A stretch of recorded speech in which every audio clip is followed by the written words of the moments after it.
পণ্ডিত রঘুনাথ মুর্মুর জন্মদিবস পালিত হল দরদা গ্রামে। সোমবার 5ই মে ভাষাতত্ত্ববিদ, লেখক, নাট্যকার ও সাঁওতালি ভাষায় ব্যবহৃত অলচিকি লিপির উদ্ভাবক রঘুনাথ মুর্মুর জন্মজয়ন্তী উদযাপন করলেন আদিবাসী জনগোষ্ঠীর মানুষজন।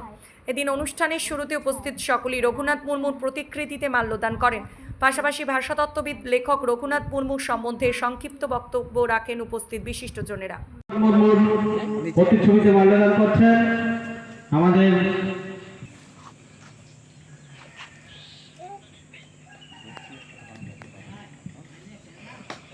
पंडित रघुनाथ मुर्मू मानंगुरु गीतकार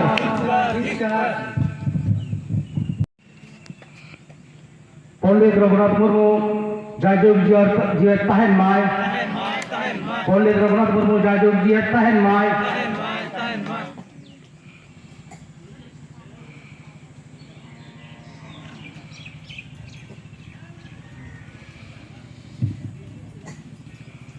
पंडित रघुनाथ मुर्मू जायजुग जियारे तहन मां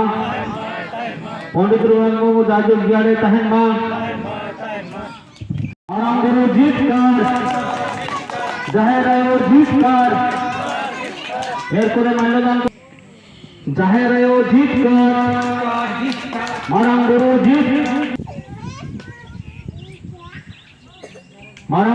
गीतकार जाहेर आयो गीतकार होते तहन सारिगे अब ओत हसारे अब जहाँ बेना खजना को खोज लेदा होते विभिन्न समय आने अब उन बिहार भागना आने भगलपुर रे ओडे बन आजम उनका ईस्ट इंडिया कोम्पानी खजना को आदाय तहन ओडे खजना जुदी बाम एमा ताहले खान आमा ओरा कहा को ओरा को रापुट का कांड है झोली का कांड है मेरम बेड़ी सिर सुक्री जो को इदी को तहन इंग्रेज जेल हल अब उनका के ओना झुक से जखन सिधु कानू चांद भैरव को तहे कना झारखंड निज झारखंड कना उन भलदा नहीं तहे कना इना अक्तरे ओंडे उनको संगे लड़ाई लेना कोना होते खजना को मेन एमा होयो सिधु कानू तो को मेन को बांग्ले में आले ओ तसा चेदा ले